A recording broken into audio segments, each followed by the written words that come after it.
Go ahead, send it. No, it's fine. What I did is I pressed it down. And, So is it recording? well, it is now, and it'll stop. But I want you to see what you're looking for. If you do not, you see that little REC that's on the bottom of the screen? Yes, I know about it. Okay, just press your red button down and it'll stop. And that early part won't hurt anything at all. Thank you all for coming to the first 2004 event in the Department of English Reading Series. A couple of things before we get started. If you have a cell phone, which I have a cell phone, which I make sure it's off.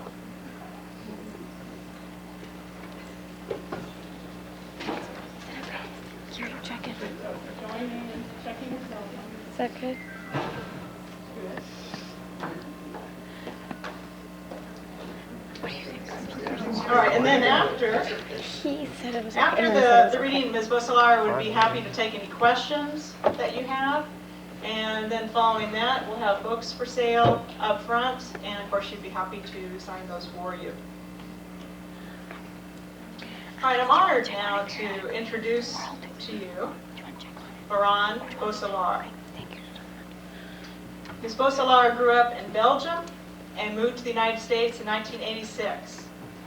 Fluent in 4 languages, she's published poems in French and Flemish, as well as 2 books of poetry in English, The Hour Between Dog and Wolf, and Small Gods of Grief, which won the Isabella Gardner Prize for Poetry in 2001. Her poems have appeared in Plowshares, The Washington Post, Agni, and Harvard Review, among many others, and have also appeared in numerous anthologies. An anthologist herself, she has edited or co-edited several collections, including Outsiders, poems about rebels, exiles, and renegades. Ms. Bosslaar teaches a graduate poetry class at Sarah Lawrence College and poetry workshops at writers' conferences around the country. Small Gods of Grief begins with a quote from Andre Breton. "One word and everything is saved. One word and all is lost."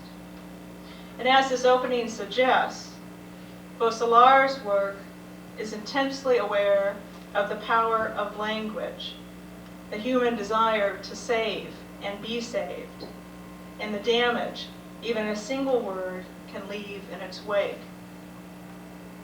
The need for consolation, which comes from attending to story and language, as well as to such earthly details as a warm fire's spiked and golden flames, is balanced in these poems with an equally powerful need to remain inconsolable, to continue as seeker and as recorder of all our menacing tongues.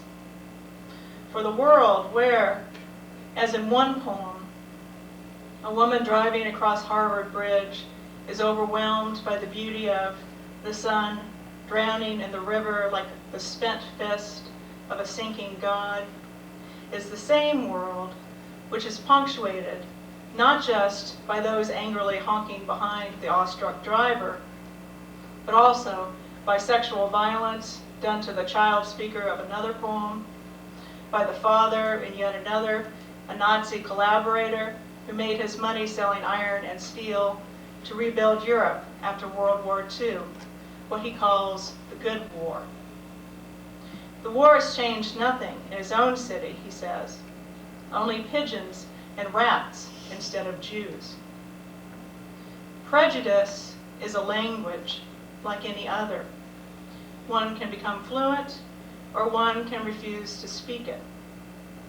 Coming out in favor of a human empathy, Bosslaar writes, "Some tongues will die, some must." If there is a message, an imperative to these poems, it is pay attention, and not only with your senses, but also with your mind, your heart, your conscience.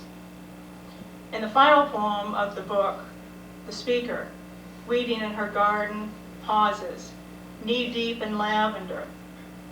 On her wrist, the bracelet love locked around it, long ago on a winter night. A wilted leaf, now caught between its links. I leave it there, she writes. I am learning happiness.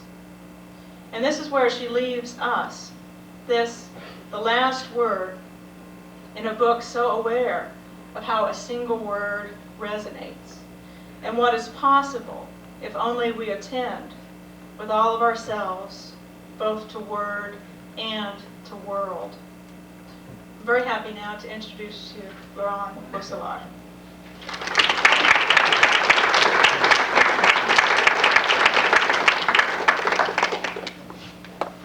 This is the most beautiful introduction I've ever had, and I mean it. I have shivers because I realize somewhere somebody has read what I meant. So thank you. Thank you to Berry College. I was going to say college. I was going to say Sandra Mead College because I love her so much.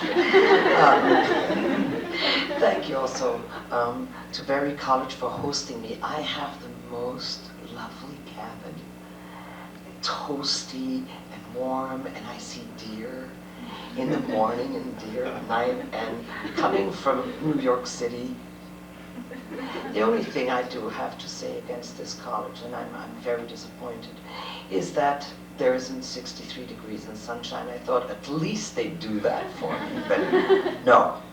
So it's, it was 8 degrees when I left, so it is better than New York, but I'd like to come back in April or something.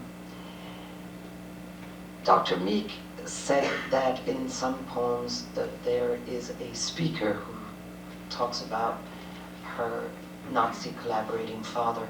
That speaker is me. You learn in literature that poets write poems in the voice, persona poems in the voice of other people. Just to make it a little clear and maybe easier for you to follow my reader, my father he is deceased, a Nazi sympathizer, and thought that the best thing that had happened to Europe was the Second World War.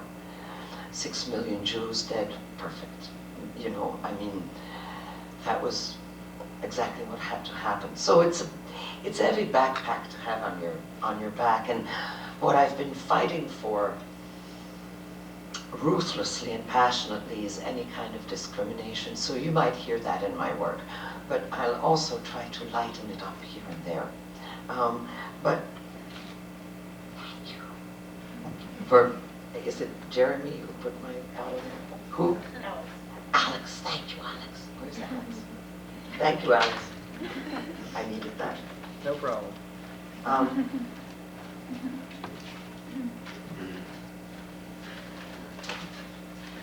We have a person here called Hus, who's Belgian, and who knows that near Antwerp there's a place called Breendonk, and Breendonk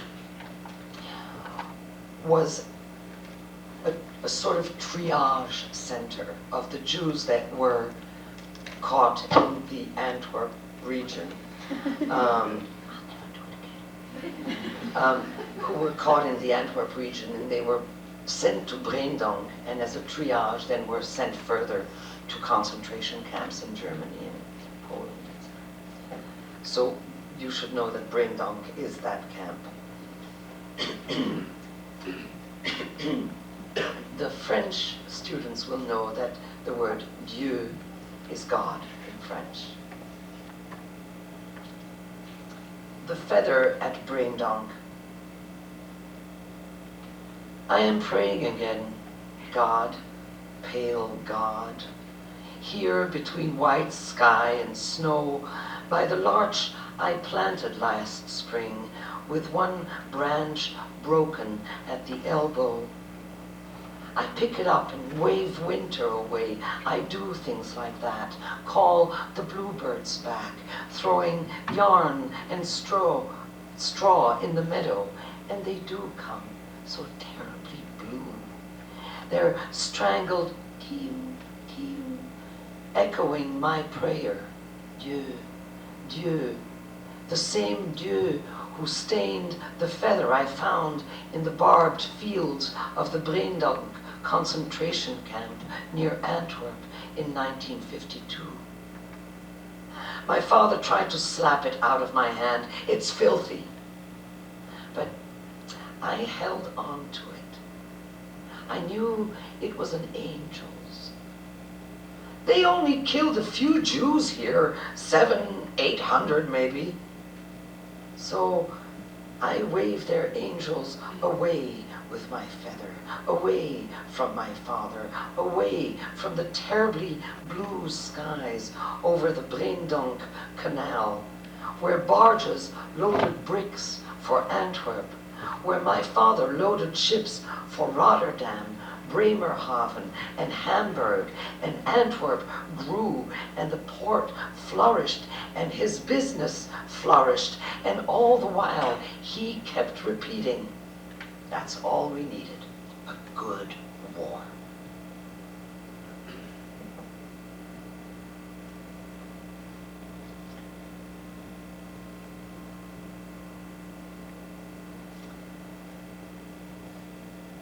The next poem I want to read, again, I promise it's going to lighten up. The next poem I want to read is a childhood memory. I'll make a long story very, very short, but it'll also make your hearing easier again.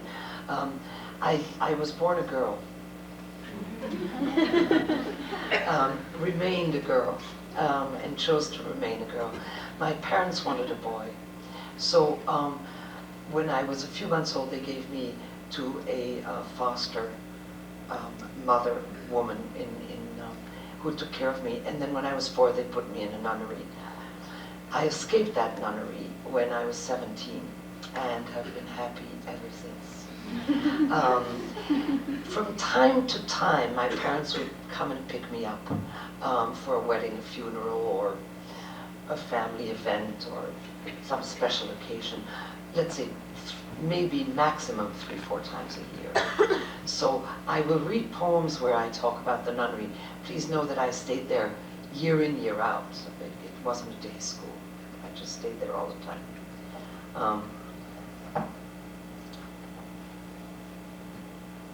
Actually, I think there's only adults here, right?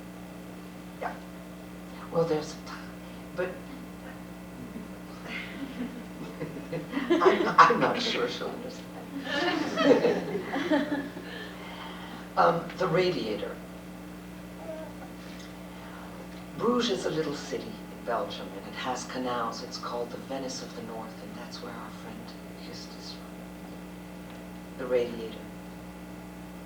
Winter in Bruges were a monochrome of brown and gray, as were the huge wrought iron radiators in the nunnery. I believed the banging north winds came to die in those pipes. I was 8 then, ugly, awkward, shy. Nuns slid along granite halls, hands in black tunnel of surge. Soon dawn would cast its light through the stained glass of the chancel, and I longed for that moment when the hyacinth cape of the Virgin bloomed and the cheeks of Jesus blushed as if from a sinful dream. My uniform itched.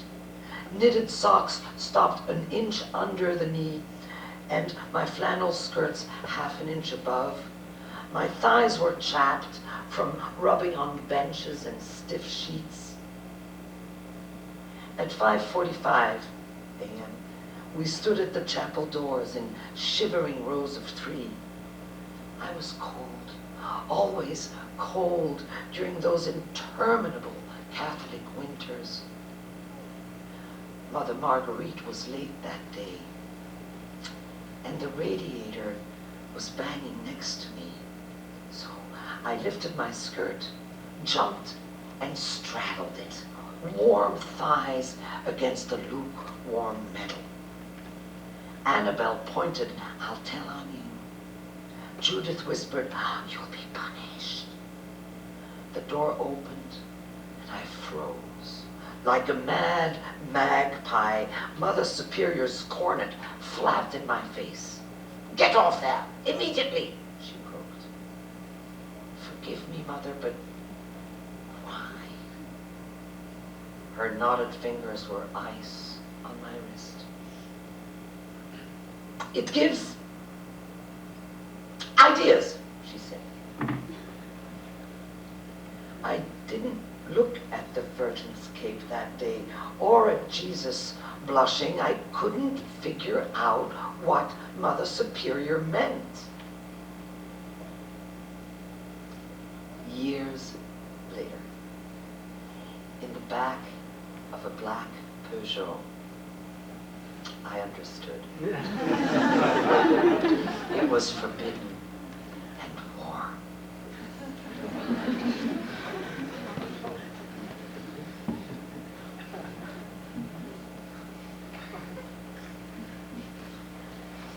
Oops. Petition to be inconsolable. Listen to this. Rationalism. What an ugly word. Heady with the sagacious rational, insufferably suffixed by ism. I ban it from my vocabulary, from the only thesaurus I trust, the abridged one I protect when I make a fist against my chest. The same fist I brandished to the 14 slats of the blinds I slammed down just now, to stop looking at that immutable mountain in which I know how to find consolation, but don't want to tonight. I petition to be inconsolable for today's 14 sorrows, one per slat. For a cloud at dawn, tearing its heart out, trying to obscure the sun. For that beech branch on Spring Street, whipped to shred by each passing truck. For the gardens I planted and left. For the photograph of my dead friend buckling more each day on the fridge door. For the 3 times I stumbled today. For my lubberly body and the shame of it. For the fist inside my chest and for raising it still against my father. For his shame of me. For the shame of him in me. For spurning consolation with 14 slammed slats. For another day of dying. And for welcoming this against all reason. I'm going to read to you now a longer poem that Dr. Meek was mentioning. Actually, no, I'll read you one that'll lighten up a little, and then I'll read that longer poem. It's 87 pages long, and it takes 8 hours to read. You didn't believe me, did you? I'm not convincing, am I, when I say that? We were having a wonderful dinner with some students just now. We talked about poetry and who we would give the Pulitzer Prize to and where we traveled. And one city I traveled in that I loved was Aix-en-Provence, in French Provence. And this is a poem about that. Bench in Aix-en-Provence. There they are again, the lovers. Mid-30s, colorless clothes, hair, hands, having their lunch break on the same beige bench in the jabbering street with pigeons nodding at their feet under a paltry plane tree. They simply sit there, not saying a word. For days now, I've watched them from the narrow window of the Rue Marceau place a single napkin on their knees, a coffee cup on her side, a beer can on his, each at the exact same distance from their hips and don't drink or eat, but simply sit there, not saying a word. There is such resilience in how they sit, hands, knees, feet together neatly, in the way they stare at the pigeons or at the clouds moving in like frayed sheets, and smile at the same thing at the same time, that I know they haven't had it yet. Sex. They simply sit there, not saying a word. And I find myself hoping, as I close the window on them on Noon and on X, that they'll wait before spending their lunch break having it sex, calling it making love, but too soon calling it anything but that, instead of coming back to their bench at noon and simply sit there, not saying a word.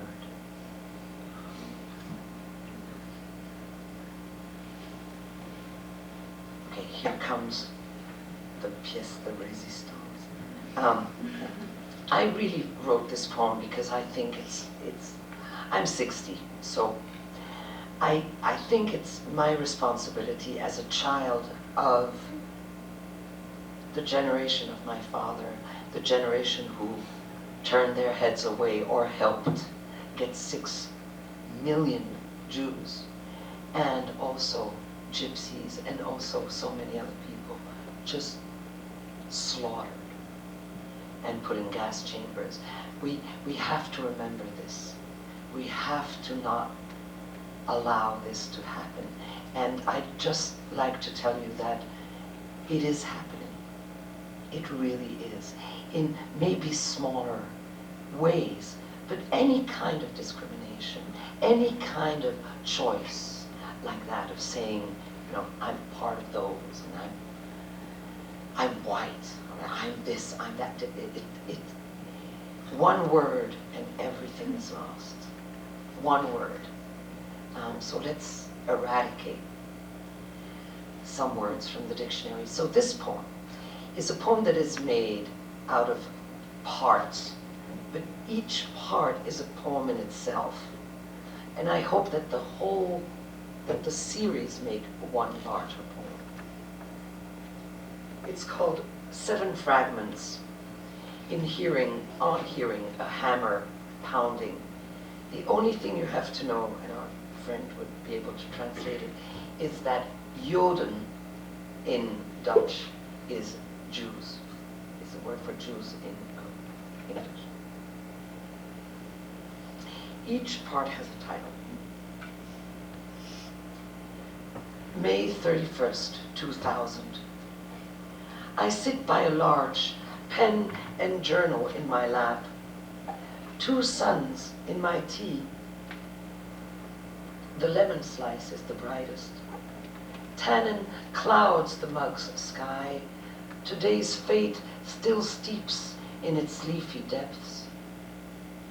I count each blow of a hammer somewhere up the street and want it to stop after 7, 17, 21, anything with a 7. But it never does, even when I give it 7 last chances.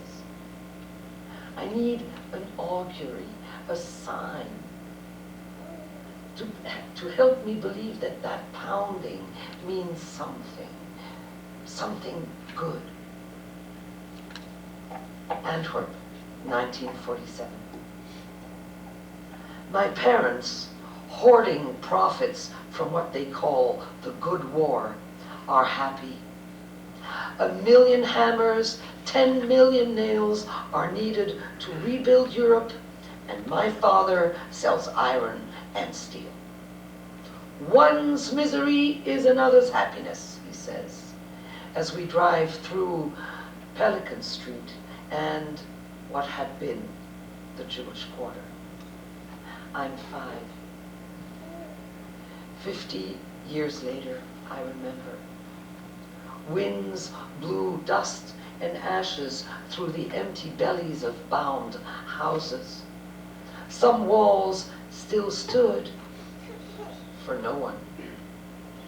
Gutted doors and windows looked like screaming mouths caught in brick, blocks of them, and blocks and blocks of them. Father spits out his cigarette. Nothing's changed here. Only pigeons and rats instead of Jews. I don't know that word. Joden, he says in Dutch. Joden. I ask what kind of animals Joden are. My parents laugh and laugh. To think I spoke their tongue before finding mine. Oh, gods of grief, grant me this: some tongues will die, some tongues must. Voting tongue. Yet, this spring of 2000, 30% of the Flemish voted for the extreme right. In France, Austria, Germany, Israel too, votes speak menacing tongues, and millions pretend they don't hear it. And I write about a lemon slice in my tea, about needing a hammer to stop its blows in groups of 7 because a priest from behind the barbed grills of a confessional window once hissed to me, "You will be saved only if 7 generations remember you as a good Christian." Write about your times. 1961. Oskar Władysław Milosz teaches writing workshops in Brussels. I brandish my notebooks filled with Baudelaire, Aragon, and Sartre. I'm 18. Everything's been said, Monsieur Milosz. What is left to write about? Write about your time, he said. Nothing has been said about your time. Then, on the blackboard, le présent, lieu seul d'où j'écris, soleil de la mémoire. The present, single place from where I write. Memory's sun. 2 suns in my tea, the lemon slice, the brightest. Today's writings still bruise in a mug's leafy depth. From which memory will I speak? Which present must I call mine? Thief, 1950. Oxblood velvet drapes frame father's office windows. 10 million hammers pound nails in Belgium, France, Holland, Italy, England, Russia, Poland, and Germany. Germany too. Building roofs, barns, houses, churches, schools, railroads, and bridges after the war. Father loads iron and steel on Antwerp's ships. He's a rich man now. I wait for him to return from meetings. I'm 7. A dusk sun strokes the drapes. His mahogany desk gleams blood red. I open a drawer, see father's pen. I hear ships from the harbor urge me, do it, do. So I reach for it, gold and heavy. Take it and uncap it, draw a line in my palm. The ink is green, a strong, hard green. The door opens. Father grabs his pen, slaps my face, knees my chest. But listen, my need to write started then. A hunger to write, to own a pen. But never summons. Dusk. On a chair by the larch, my journal and pen. O small gods of grief, grant me to write from 7 memories deep, but not in my father's tongue, but never with his pen.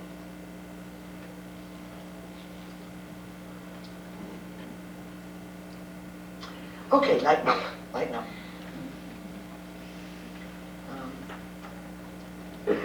Actually, you know, because that's not lightening up, I was going to read a poem that a student had requested, but I think I'll read something that's a little happier.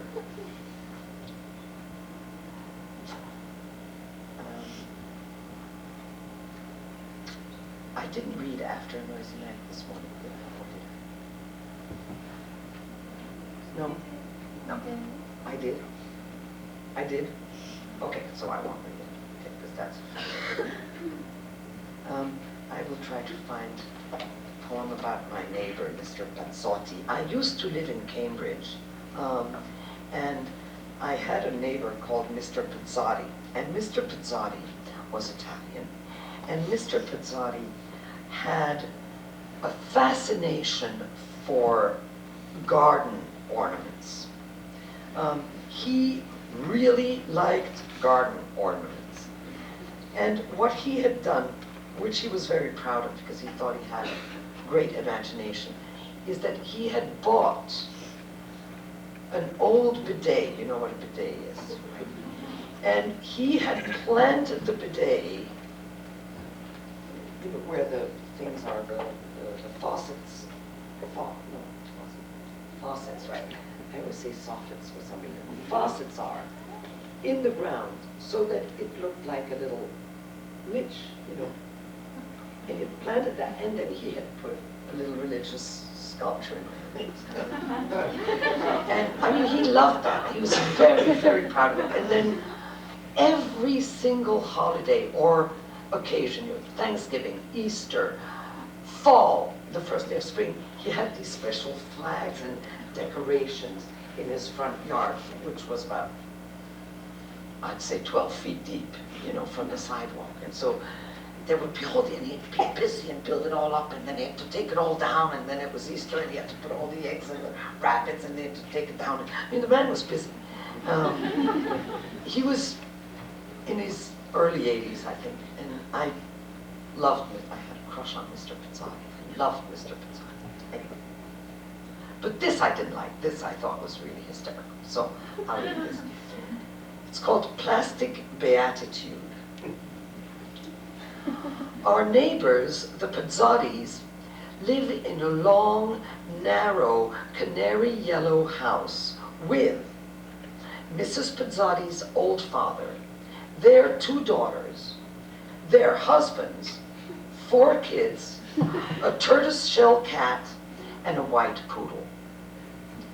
Their yard is my childhood's dream. Toys, bicycles, tubs, bird cages, barbecues, planters, pails, tools, and garden sculptures, an orange squirrel eating a nut, Mickey Mouse pushing a wheelbarrow, St. Joseph, who was in that bidet, but I didn't put it in my book, St. Joseph carrying a lantern, his other blessing hand broken at the wrist, and 2 tea-sipping toads in an S-shaped love seat, smiling at each other under a polka-dotted parasol.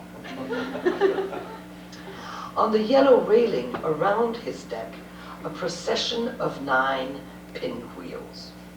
This May morning, they trashed the air with each breeze like clumsy angels nailed to their post. Now you have to follow me. On the garage wall, at the end of the yard, an electric cord shoots up to the roof. 1/2 connects to a blue neon insect electrocutor, and the other half snakes to, then disappears into the pedestal, a pedestal cemented on the cornice.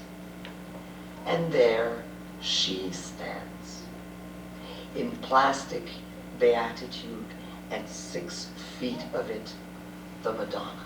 In her white robe and blue cape, arms outstretched, blessing the Pizzatis, their yards, and the neighbors, lit from within, day and night, calling God's little insects to her shining light before sending them straight to the zapper. Tiny, buzzy heretics fried by the same power that lured them to their last temptation.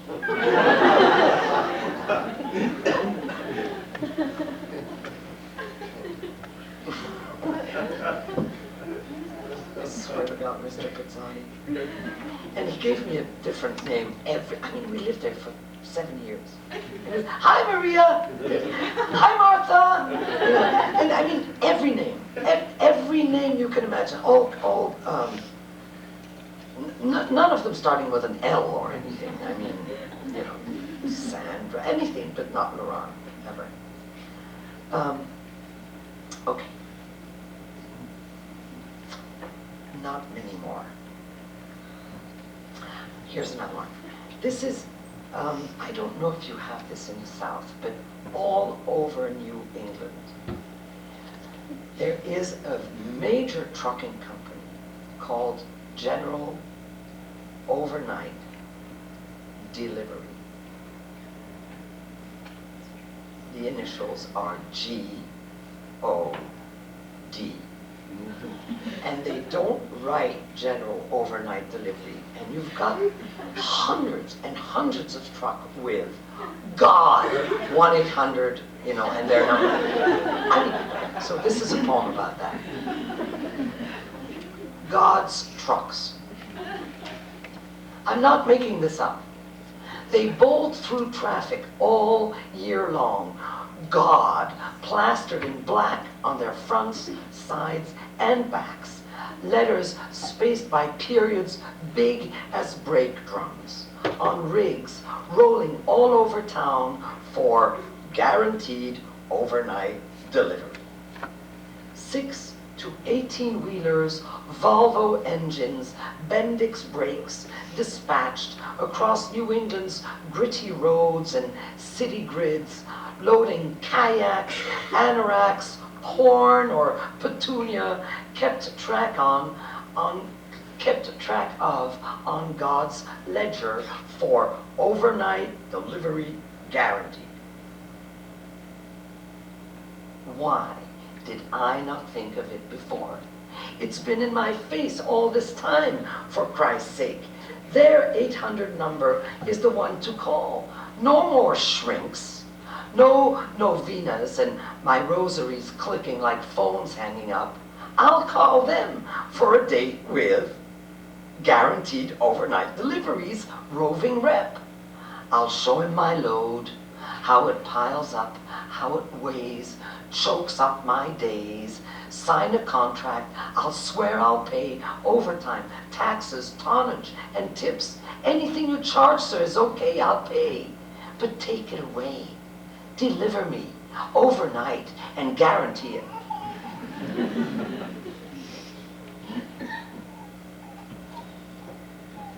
I'm going to read a poem for Simona, who, here it is. Simona, who asked for it.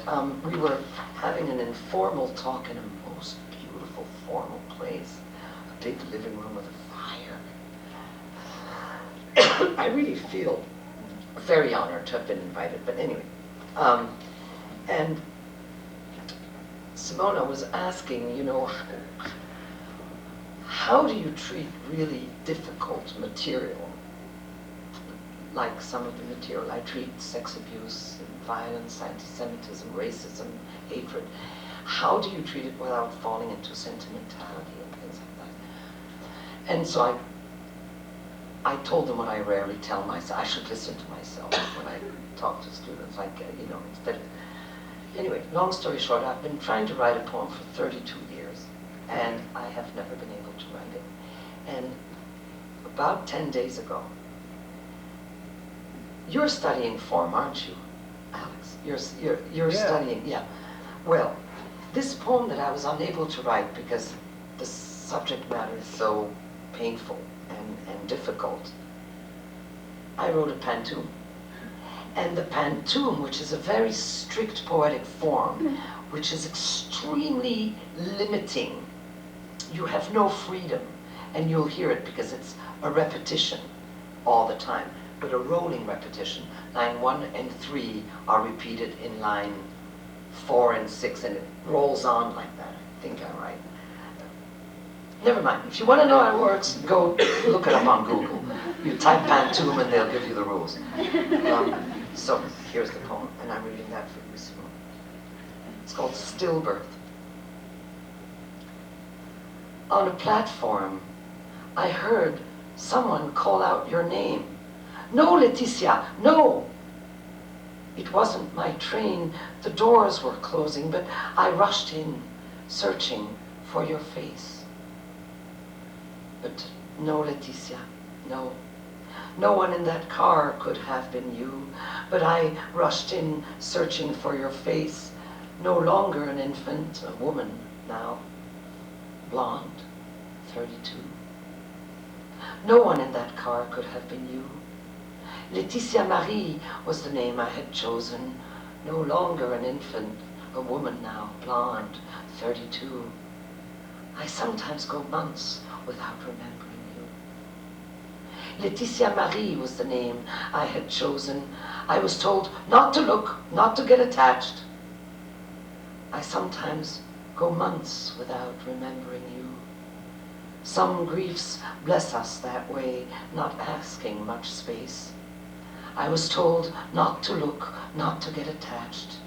It wasn't my train. The doors were closing.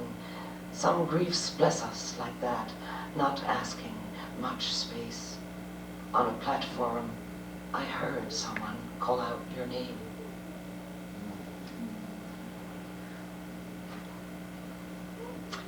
And I think I'm going to end with a poem that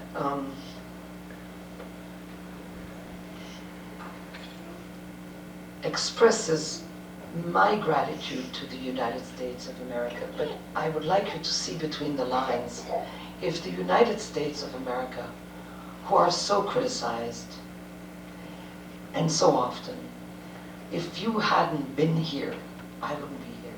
I would be speaking German. So many lives of soldiers we owe our freedom to. So I hope that, although this is a poem about me, I hope that it's also a little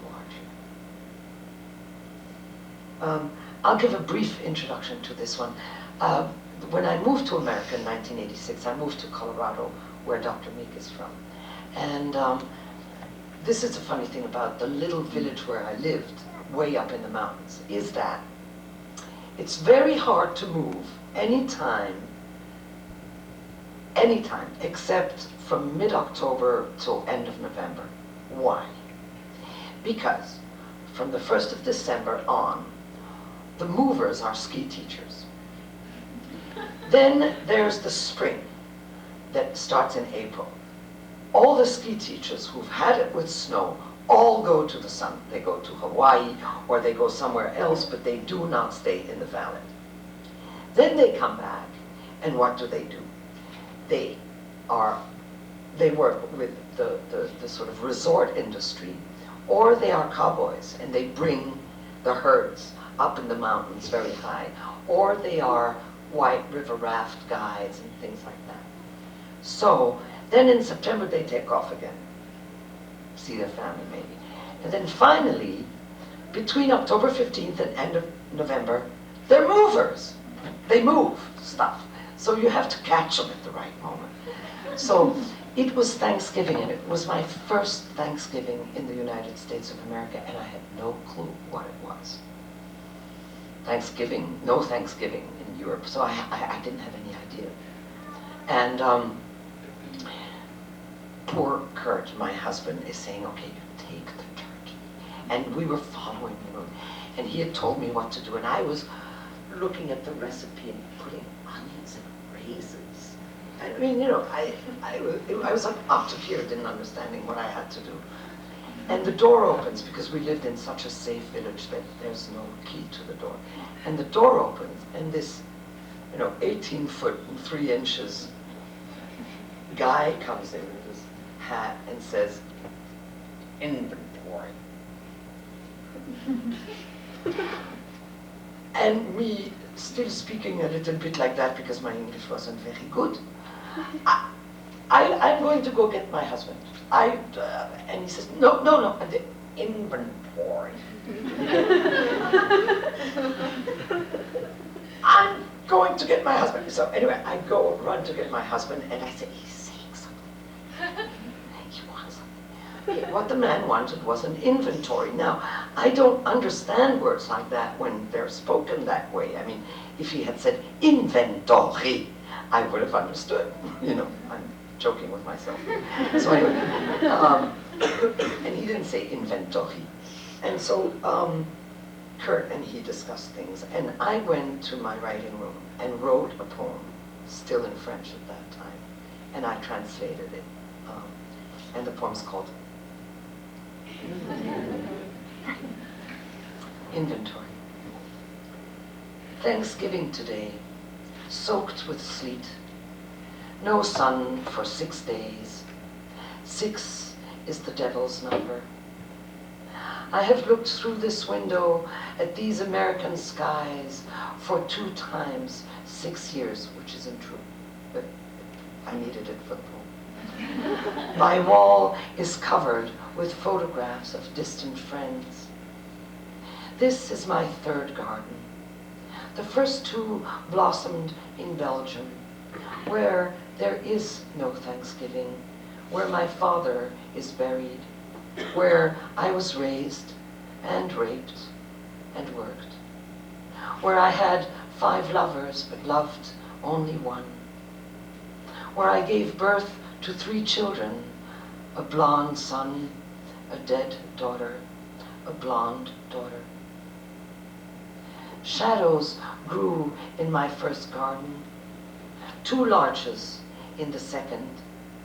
Because of North Sea winds and how they stood, they fused into one trunk. It wounded them at first, that rubbing together, the frailest larch losing sap for months, a lucid sap that glued them to each other at last. I saw it as an omen for my life. I give thanks for the lowlands in Belgium, for Flanders, her canals and taciturn skies, for the tall ships on the River Scheldt, for the cold pyramids in Wallonia, for the colors of hop and the hop piggers' songs, for Antwerp's whores who woo sailors in 6 different tongues. 6 is the devil's number. My grandfather and a farmer killed 6 German soldiers and threw them in a moor. I can no longer give thanks for that. I ask mercy. Before I die, I'll plant a larch by that moor. The soldiers' mothers will never know it was done. I prayed 6 times for the death of my Jew-hating father. I ask mercy for that too. It's Thanksgiving today. I give thanks for my son and daughter, for the man I love who taught me a new language, for this garden's life and fleet. Before I left for this vast continent, I stole sand from the River Scheldt, an inch of barbed wire from a concentration camp near Antwerp, a leaf from the chestnut tree behind Apollinaire's grave, but no weed, not a seed of it growing from my father's ashes. In Belgium, the day is almost over. Soon a new century will make history. 4 larches grow in my new garden. One for my son, one for my daughter, and far from a moor in Flanders, the others too fuse here, in America, in America. Thank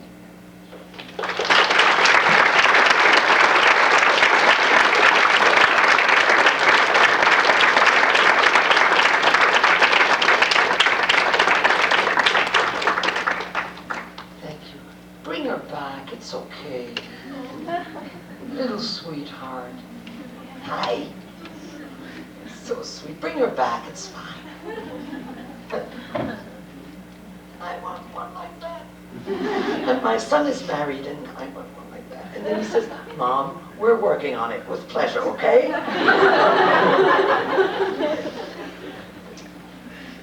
Okay. You don't have to, but if you have questions, I'll gladly answer. Would you mind, just for, I don't know how much anyone else would be interested in this, but just to talk maybe a little bit about your work with form in like that pantoum that you read, how, because I know that the pantoum is kind of like the villanelle in the way that once you get, it's hard to get those lines that are going to be repeating. Right. And just maybe talk about the way that you approach it. Well, the process. The thing I think that is important to know is that if and when you work with form, always keep in the back of your head that you can throw it away. Because otherwise you're going to hate form. You know, sonnet, 14 lines, volta, you know, exposition, try it. But you can also explode it. There are a lot of exploded sonnets and exploded pantoums and villanelles, etc. I wrote a villanelle. I mean, every 3 hours I'd go to the wall, you know, and go. I'd go back to my computer. It's maddening, you know. But I think that the secret is to keep extremely simple concepts and to keep, for the villanelle, for example, those repeating end words, not to use a huge word like philosophy or, you know, things like, oh, I forgot to read a love poem for one of the students. Who asked it? I'm so sorry. Oh, she's not there. Good. Wait, who asked me for a love poem? Well, I already gave you the other poem. I'm sorry. Not big words like love, you know, treason and things like that. Keep very, very short, unremarkable words, because they're going to be repeated so many times.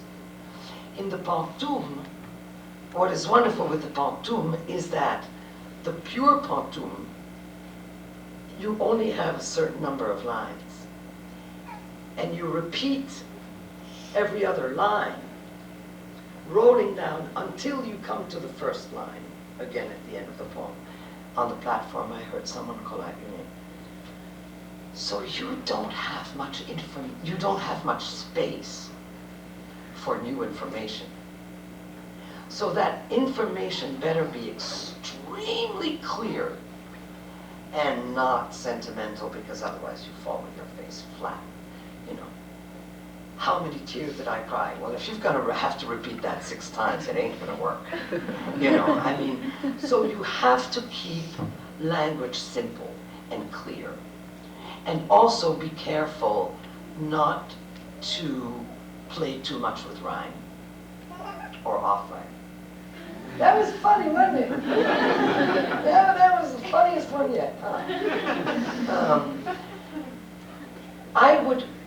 Okay, this is what I always say to my students, but you know, teachers, boring.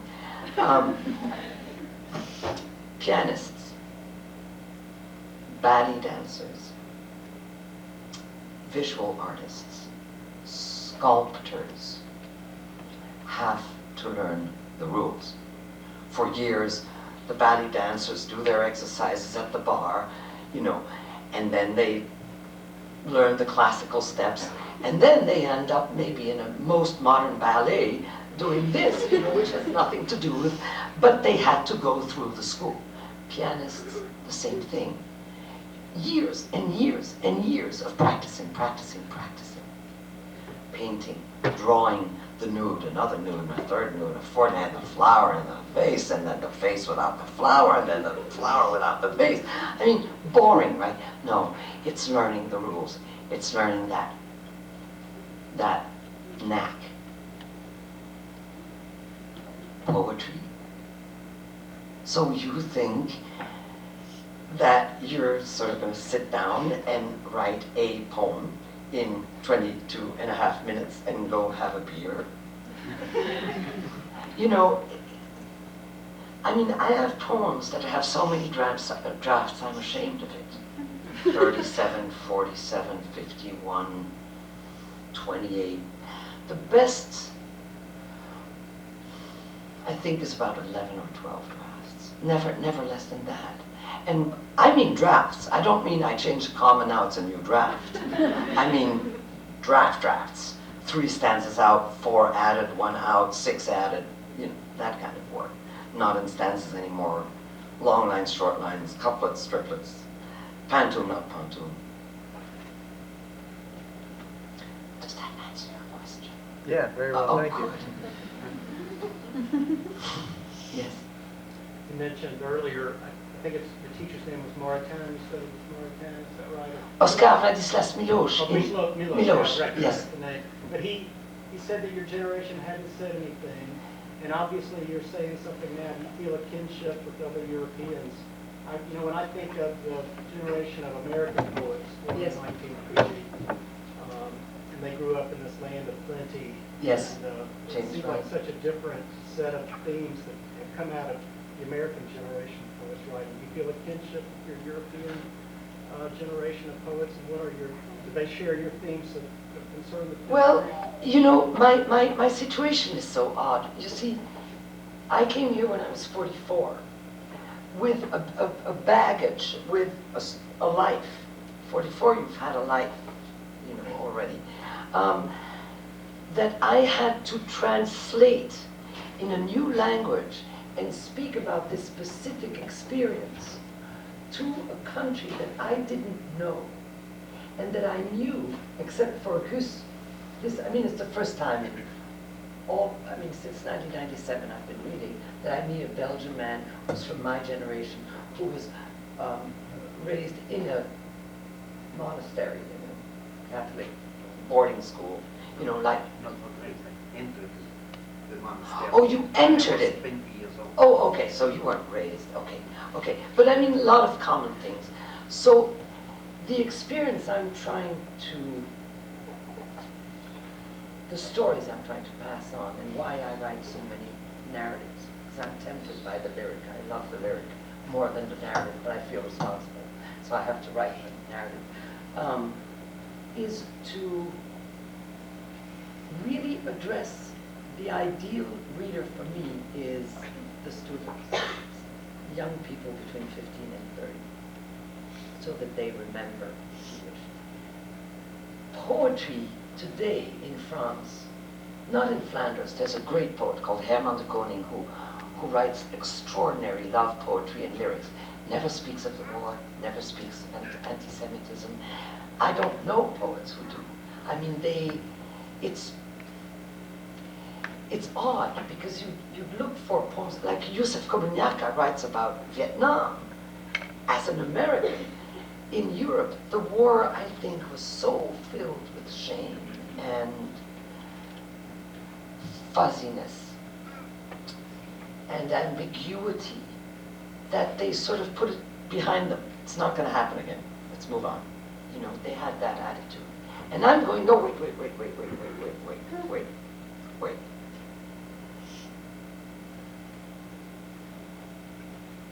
I'm reading French poets. There are 2 schools.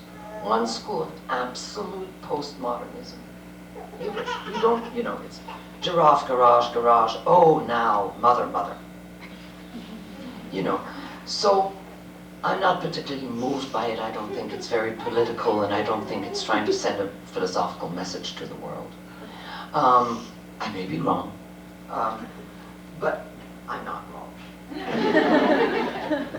And the other movement is very neoclassicist, very neo formalist. The great nostalgia of Alexandrines and caesura and rhyme and exclamations and exhalations and oh mon beau pays, you know, I mean, I think war muzzled poets and writers for quite a while. The only writer who I think is, and he's a novelist, is out of the ordinary, is Michel Tournier. If there's one book you must read, if you want to read one book that was written in the last 30 years in France, it's Michel Tournier's The Ogre. War. He talks about war, he talks about Catholicism, religion, everything. He covers it all. That book, gorgeous novel, beautiful novel. Brilliantly translated, by the way. Does that answer your question? It does. I heard Art Spiegelman on the radio this morning on NPR talking about Mouse. And, Oh, Mouse. See And that? so, but this is the generation of the ones who escaped the concentration Yes. camps talking about their parents' experiences. Right. There isn't the shame so much as the anger. And Right. your perspective was some nice counterpoint to that. Yeah, Mouse is extremely important. It's a cartoon, but it's not a children's cartoon. It's a chilling cartoon. Germany is speaking about it, but it's shame. It's out of shame and guilt. Which, I don't know how I can explain this, but abused women, you've heard it, and men, by the way, abused human beings are ashamed. They carry shame.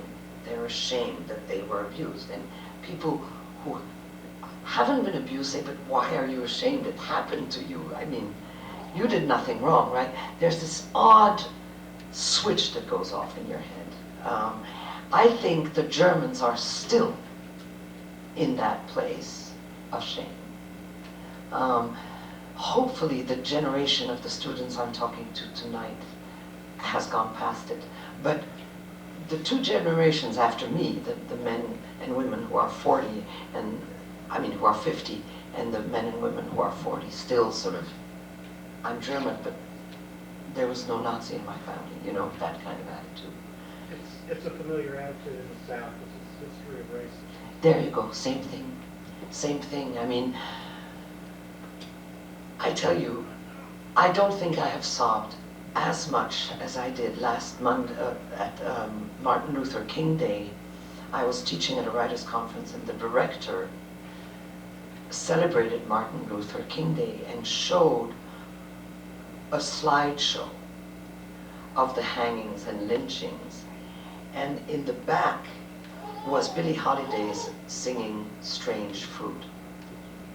I, as a European, had never heard that song.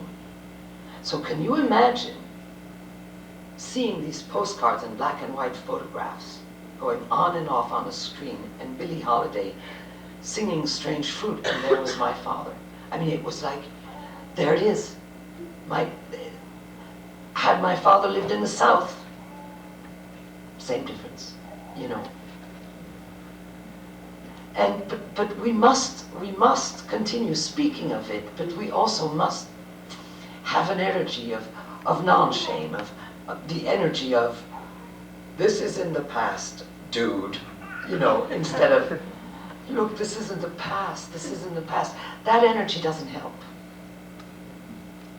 I think that the energy of, okay, got it? Let's not have it happen again. That power of want will bring more fruit than shame or bowing your head. That's only my opinion, you know, I'm just one writer visiting Georgia. Just, Let Yeah. me say something. I was extremely moved and brought back, by the way. I'm 10 years older than you are. So I went to the Second World War. My father was not a Nazi. My father hated the Nazis, but he was in a position in which, as director of the whole transportation system of West London, Oh, the trains he had to work and the trains with and the the buses. Germans. Yeah. We had 3 German officers in the house, and we Right. had a Right. bunch of army around the house. Yes. Yeah. So these are my memories of that Yes. particular Yeah. time. Yeah. And the Yeah. Stukas flying Flying overhead. and the Spitfires coming from the other side and colliding with each other. We saw that. I mean, Yeah. as Yeah. a child, Yeah. 6 years, 7 years old, Yeah. I Yeah. saw these kind of things. Yeah.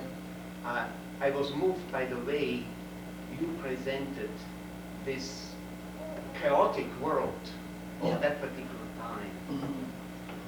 When the V1s and the V2s started falling on Antwerp, the refugees were in my house.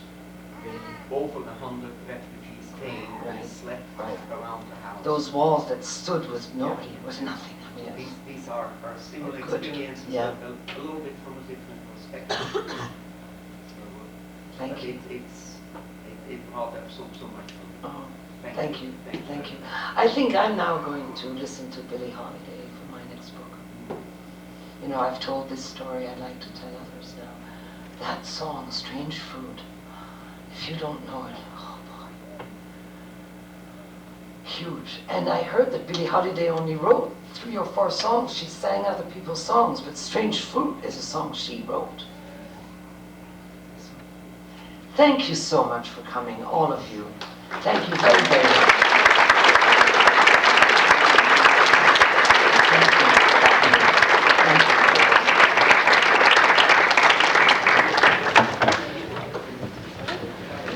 Thank you.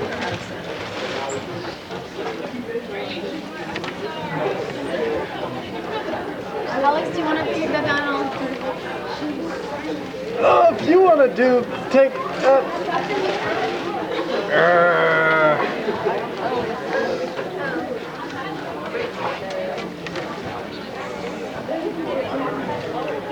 How's it going, Jay? How are you?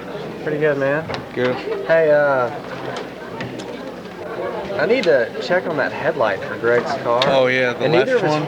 yeah, and also neither of his front turn signals work either. Can I interrupt? Just a Yeah, second. yeah. How much are the books? Simone, There's a tag in the bag there, along with the change, which is not over there. It's over here.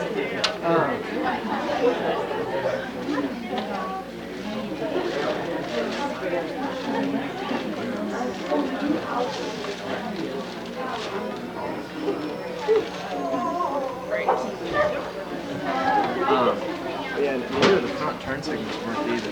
Really? Yeah. And so he and I are in the midst of a kind of a price negotiation about who's gonna pay for that stuff. That's what I think maybe help me out and try to figure out what it would cost. Alright, definitely. You think it could be just a fuse or something? Yeah, it could be fuses, it could be relays, it could be the way they're connected, you know? Like wires might fall off. But,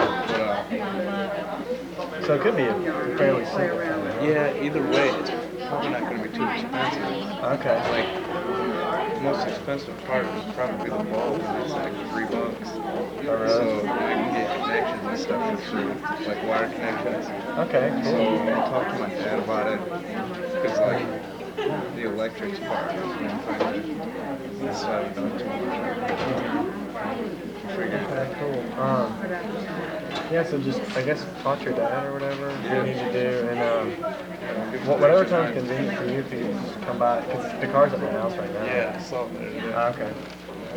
Well, I'm out that way, you're out this way. Okay, thanks.